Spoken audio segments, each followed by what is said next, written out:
Hello everyone and welcome to Skill Bus. आज इस particular video में हम लोग सीखने वाले हैं कि किस तरीके से आप वी लुकअप का इस्तेमाल कर सकते हो गूगल शीट्स में विद मल्टीपल कंडीशंस। ये चीज शायद आपको एक बार में ना समझ आए, बट सबसे पहले इस पर्टिकुलर वीडियो को देखने से पहले आप वी लुकअप वाली जो वीडियो है जो हमारे चैनल में ऑलरेडी है उसको सबसे पहले समझ लीजिए। बेसिक वी लुकअप का अंडरस्टैंडिंग बहुत जरूरी है इस वीडियो को समझने के लिए। So this is something that I want to be very much clear with in the first go. अब VLOOKUP जो होता है वो मल्टीपल कंडीशंस के साथ किस तरीके से होता है वही वाली चीज हम लोग इस पर्टिकुलर वीडियो में समझेंगे। तो हो सकता है एट वन टाइम आप एक से ज्यादा कंडीशंस का इस्तेमाल करके VLOOKUP करना चाहते हो, तो वो किस तरीके से पॉसिबल हो पाएगा वही चीज पूरी तरीके से हम लोग समझेंगे। इस वीडियो को लास्ट तक जरूर देखना। I would be using an example to make you understand how to do this. With that being said, let us move on directly to the Google Sheets.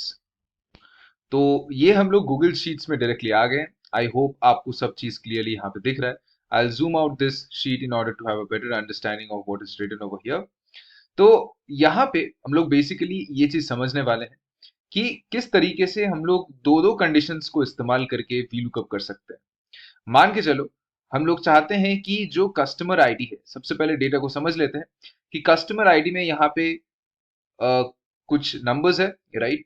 तो आप देख सकते हो कि यहाँ पे रिपीटेड नंबर्स है, राइट। तो 1125 जो कस्टमर आईडी है वो यहाँ पे 3-4 बार रिपीट हुई है, करेक्ट।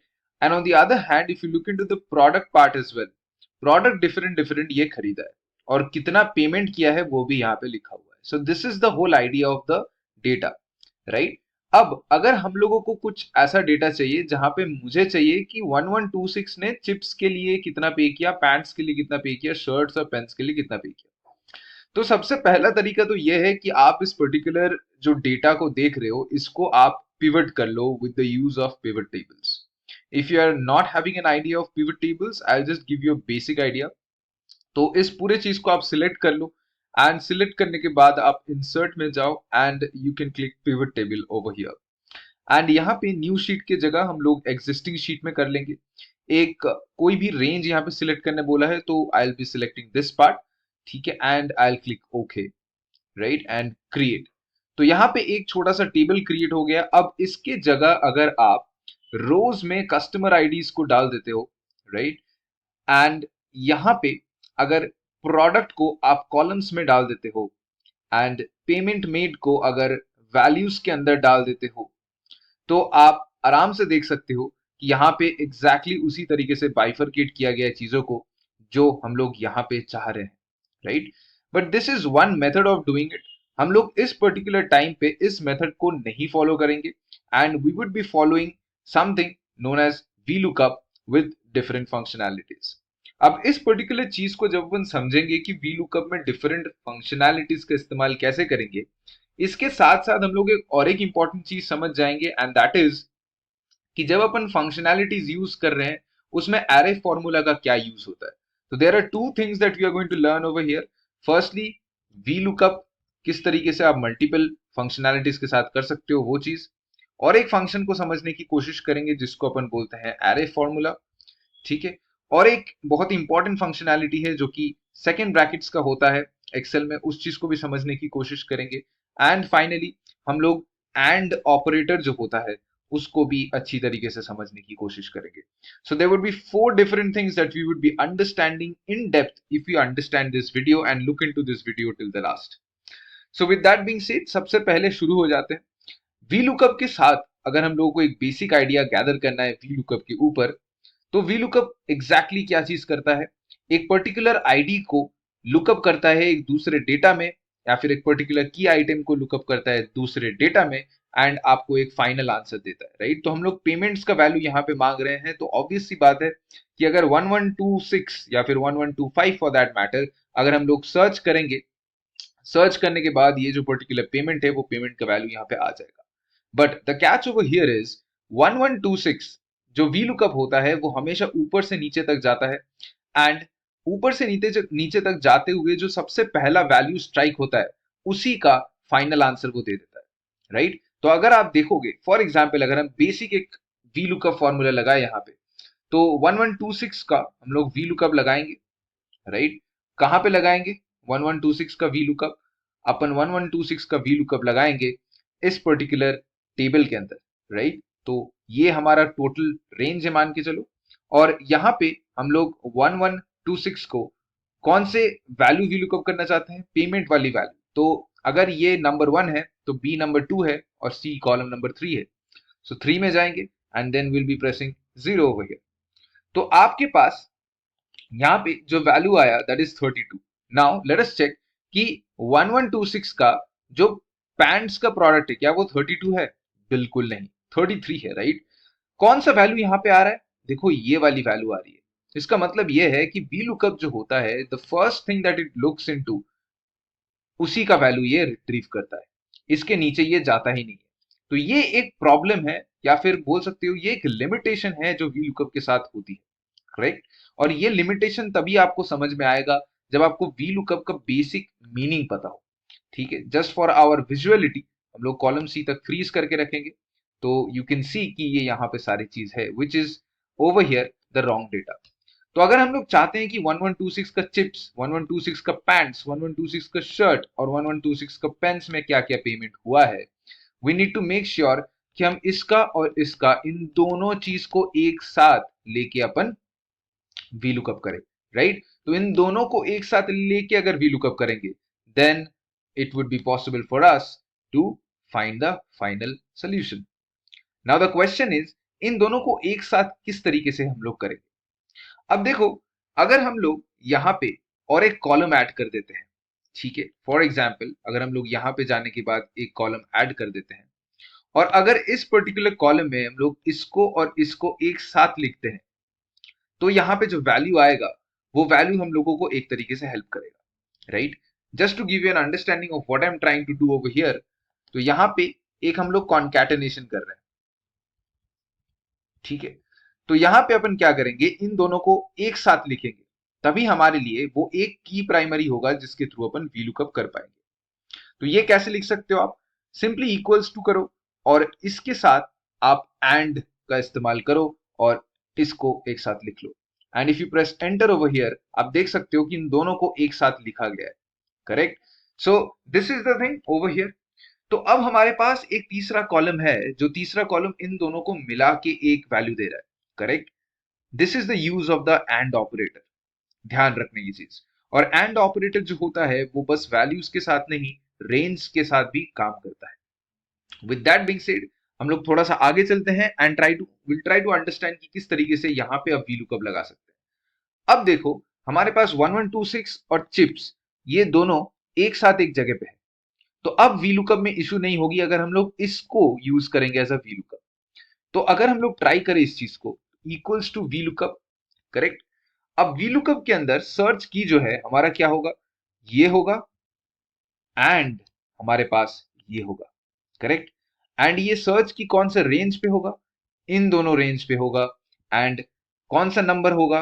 दूसरा वाला नंबर होगा। And if you press 0 over here आप देख सकते हो कि 1126 का जो चिप्स है उसका वैल्यू यहाँ पे आ गया है। Again if we follow the same thing on the other parts as well, अब आप क्या चाहोगे यहाँ पे, अगर आप फॉर्मूला को यहाँ पे थोड़ा क्लोजली देखोगे, आप चाहोगे कि ओवर दिस होल रो यहाँ पे J7 में जो है, J7 का J एकदम कॉमन रहे और 7 भी एकदम तरीके से कॉमन रहे, राइट। तो अगर आप यहां से इसको स्ट्रेच करोगे तो आप देख सकते हो कि यहाँ पे क्या प्रॉब्लम्स हो सकती है। If we stretch this over here आपको ये Na मिलेगा। रीजन बीइंग, यहाँ पे अगर आप फॉर्मूला को देखोगे इस पर्टिकुलर जगह पे, तो यहाँ पे K7 हो गया, मतलब कि रिलेटिव रेफरेंस से ये इधर आ गया है। तो हम लोगों को फिक्स करना पड़ेगा इस पर्टिकुलर कॉलम को, करेक्ट। तो अगर आप यहाँ पे देखोगे ये वाली K7 है और यहाँ पे ये J7 है, तो हम लोगों को बेसिकली J को फिक्स करना पड़ेगा, राइट। तो यहाँ पे अगर हम लोग J को फिक्स कर दे डॉलर साइन के साथ, and on the other hand यहाँ पे अगर हम लोग देखोगे तो यहाँ पे K को अपन फिक्स नहीं करेंगे, बिकॉज अगली बार पैंट्स को अपन को देखना है, राइट। तो यहाँ पे इस 6 को अगर फिक्स कर दे तो हमारा काम बन जाएगा। अगर आप इसको हटा भी दो एक बार के लिए तो you can just stretch this over, and आपको देखो यहाँ पे वैल्यूज जो है, लेट मी चेक, यहाँ पे कुछ इश्यूज अगर आ गए हैं तो यहाँ पे आप देख सकते हैं कि यहाँ पे देखो सी और डी के बीच में हो रहा है, बट यहाँ पे अगर जाओगे तो यहाँ पे डी और ई के बीच में हो जा रहा है, राइट। तो हमें सी और डी को भी एक तरीके से फिक्स करना पड़ेगा। तो आप इसको अगर एक साथ ले लोगे एंड अगर आप फंक्शन F4 करोगे तो ये फिक्स हो जाएगा, राइट। एंड देन अगर आप इसको इस तरीके से स्ट्रेच करोगे तो आपको एग्जैक्ट वो नंबर्स मिल जाएगा। तो 1126 का जो पैंट्स है वो पैंट्स 33 है and you can C 33 over here, ठीक है। तो बिल्कुल इसी तरीके से आप ये पूरा चीज कर सकते हो। But the point over here is, क्या हम लोगों को हमेशा एक तीसरा कॉलम ऐड करना पड़ेगा ये पूरे चीज को करने के लिए? क्या हमारे पास कोई ऐसा डायनामिक तरीका नहीं है जिसमें हम लोग इसी फॉर्मूला के अंदर ये सारी चीज इंक्लूड कर दे और हमें ये तीसरा कॉलम बनाना ही ना पड़े? तो वो चीज अब हम लोग सीखने की कोशिश करेंगे। आइडिया हमारा यही रहेगा कि हमारे पास जो VLOOKUP का रेंज है वो रेंज हम लोगों को वर्चुअली क्रिएट करनी पड़ेगी। अब वो कैसे करते हैं वही हम लोग समझेंगे। That is where the real game comes in. तो इसको अपन क्लोज कर देते हैं एंड इस पर्टिकुलर कॉलम को भी अपन हटा देते हैं। Now we are back to the original part, right. अब हम लोग सीखने वाले हैं something known as the array formula. Before learning array formula हम ये सेकंड ब्रैकेट के यूज को भी समझने की कोशिश करेंगे।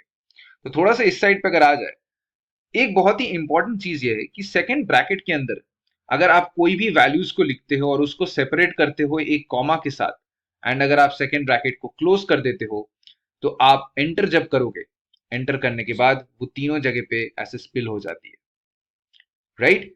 अब वापस देख ले ये चीज, 2 3 4 को अगर कॉमा के साथ अगर लिखोगे सेकंड ब्रैकेट के अंदर और इक्वल्स टू अगर बाहर रहेगा तो they would be split into 3 different rows, I am sorry 3 different columns. और अगर किसी भी तरीके से बीच में आप कॉमा की जगह अगर आप सेमीकोलन यूज करते हो, राइट, एंड इस तरीके से अगर लिखोगे आप इस चीज को तो ये नीचे हो जाता है, तो ये रोज प्ले इस तरीके से स्पिल कर जाता है। बहुत ही इंपॉर्टेंट एक फंक्शनैलिटी है जो हम लोग यूज करने वाले हैं यहाँ पे। अब हम लोग एक चीज समझने की कोशिश करेंगे, जब हम लोग रेंजेस को इस तरीके से करेंगे, अब हम लोगों को बेसिकली चाहिए क्या? हम लोगों को चाहिए कि एक ऐसा वर्चुअल कॉलम बन जाए जो इन दोनों को बिल्कुल एक साथ कॉन्कैटिनेट करके रखे, कॉलम ए और कॉलम बी को, in order to make sure कि VLOOKUP का रेंज वो हो, करेक्ट। तो ये किस तरीके से पॉसिबल है? ये चीज पॉसिबल करने के लिए हम लोगों को सबसे पहले क्या करना पड़ेगा, एक कॉलम लगाना पड़ेगा यहाँ पे सेकंड ब्रैकेट का और इसको एक साथ लेना पड़ेगा and then what we need to do is we need to use and और इसके साथ यहाँ पे और एक लगाना पड़ेगा, राइट। ये दोनों एक साथ मिल गए एक रेंज में और इसके बाद हम लोग यहाँ पे अप्लाई करेंगे कॉमा और उसके बाद हम लोग इस पर्टिकुलर चीज को साथ मिलाएंगे। अब एक चीज हमें ध्यान रखना है, अगर आप इसको डायरेक्टली अप्लाई करोगे तो यहाँ पे एक रेफरल इश्यूज आएगा, ठीक है, यहाँ पे एक तरीके का प्रॉब्लम आ जाएगा। तो इस रेफरेंस एरर को हटाने के लिए हम लोग यहाँ पे एरे फॉर्मूला यूज करते हैं। तो जब भी रेंजेस को एक साथ अपन यूज करेंगे तो हम हमेशा एरे फॉर्मूला यूज करेंगे। ध्यान रखना एरे फॉर्मूलाज क्या करता है कि एक पर्टिकुलर रो में जो चीजें आती है अगर वो स्पिल आउट हो रहा है तो एरे फॉर्मूला उसको डिस्ट्रीब्यूट कर देता है। रिमेंबर लास्ट टाइम हम लोग बस एक एक वैल्यूज ले रहे हैं, अभी पूरा रेंज ले रहे हैं। रेंज ताकि एक सेल में क्योंकि नहीं आता है और बहुत सारे सेल्स में डिवाइड हो जाता है, तो इसी वजह से हम लोग एरे फॉर्मूला यहाँ पे यूज करेंगे। अगर हम लोग एंटर प्रेस करेंगे तो you can see that we are getting exactly that kind of a range system जो हमें VLOOKUP के लिए बहुत ज्यादा इंपॉर्टेंट होगा इन दोनों को मिला के। Now we will be using this exact idea over here. तो यहाँ पे अपन क्या करेंगे, आप इक्वल्स टू VLOOKUP करेंगे। VLOOKUP करने के बाद अपन क्या करेंगे, सर्च की में इसको and at the same time अपन क्या करेंगे, एंड लगा के इसको भी ऐड कर देंगे, राइट। ध्यान रखेंगे कि यहाँ पे हमारा जो है डॉलर साइन यहाँ पे आएगा एंड इस पर्टिकुलर जगह पे हमारा जो है 7 के पहले यहाँ डॉलर साइन लगेगा और यहाँ पे डॉलर साइन आपका J के पहले लगेगा। आई एम सॉरी, यहाँ पे I के सामने डॉलर साइन लगेगा क्योंकि I यहाँ पे मूव नहीं करना चाहिए, राइट। तो I के सामने यहाँ पे डॉलर साइन लगेगा और यहाँ पे आपका डॉलर साइन 6 के सामने लगेगा, करेक्ट। तो ये चीज हम लोग ध्यान रखेंगे कि डॉलर साइन किस तरीके से यूज हो रहा है। उसके बाद अगर हम लोग चले जाए रेंज के ऊपर, तो रेंज में हम लोग क्या फिक्स करेंगे, रेंज में हम लोग को एग्जैक्टली ये चीज चाहिए। तो अपन क्या करेंगे, यहाँ पे जो चीज हम लोगों ने फॉर्मूला में यूज किया था उसी चीज को अपन अप्लाई करेंगे, राइट। तो अगर हम लोग इस चीज को हटा दे और एक बार के लिए अगर हम लोग एंटर दबा दे और इस पर्टिकुलर चीज को अगर हम लोग कॉपी कर ले, राइट, तो ये चीज हमारे लिए हेल्पफुल होगा। तो अंदर की चीज ऐसे कॉपी कर लेते हैं, राइट। कॉपी करने के बाद हम लोग ये चीज को यहाँ पे पेस्ट कर देंगे, करेक्ट। तो ये एग्जैक्ट चीजें वहां पे भी आ गए हैं एंड इसको अपन क्या करेंगे, एक तरीके से फ्रीज कर देंगे। तो फंक्शन F4 प्रेस कर देंगे, राइट। तो ये चीज हमारे पास आ गया। अब इसके बाद हमें क्या करना है, अब हमें एक इंडेक्स नंबर देना है। तो इंडेक्स नंबर देखो, इन दोनों में, इन दो कॉलम्स को अगर आप देखोगे तो इंडेक्स नंबर 2 होगा, तो 2 यहाँ पे लगा दो एंड 0 यहाँ पे लगा दो। एंड मोस्ट इंपॉर्टेंटली हमारा जो एरे फॉर्मूला है वो एरे फॉर्मूला बाहर आ जाएगा, क्योंकि एरे फॉर्मूला हमेशा पूरे फंक्शन को एक बार में लेके करती है। तो ये पूरा चीज बाहर आ जाएगा and we can press enter over here right now, ठीक है। तो अगर आप इसमें पूरी तरीके से अप्लाई करोगे तो ये एग्जैक्टली उसी हिसाब से काम करेगा, राइट। एंड इसको आप अगर नीचे भी स्ट्रेच कर दोगे तो एग्जैक्टली वो सारे वैल्यूज आ जाएगा। तो 1126 का अगर आप देखोगे, पैंट्स का वैल्यू तो 33 है और यहाँ पे भी 33 आ गया। सिमिलरली हर एक चीज का वैल्यू यहाँ पे आ गया एंड आई होप इसके थ्रू आपको क्लियरली समझ में आ गया है कि किस तरीके से वी लुकअप को अपन यूज कर सकते हैं विद मल्टीपल फॉर्मूलाज। यहाँ पे हम लोगों ने 4 बेसिकली चीज सीखी। एक तो वी लुकअप है, एक एरे फॉर्मूला है, एक हमारा सेकंड ब्रैकेट है एंड लास्टली हमारे पास ऑपरेटर है, ठीक है। तो आई होप ये चीज आपको क्लियरली समझ में आ गया है। इस वीडियो में इतना तक ही रखेंगे एंड आई होप इस वीडियो के थ्रू जो भी आपको इन्फॉर्मेशन मिला है वो आपके प्रोफेशनल लाइफ में काफी ज्यादा काम आएगा, क्योंकि बहुत सारे ऑफिशियल डेटाज में आपको ऐसे सिचुएशंस फेस करने पड़ते हैं जहां पे you would require to V lookup with different functionalities और आप पिवट टेबल नहीं यूज कर पाते हो। तो पिवट टेबल का एक दूसरा ऑल्टरनेटिव ये आपके लिए हो सकता है। Thank you for watching this video. Please share this video and like this video if you have liked the content on this. Thank you.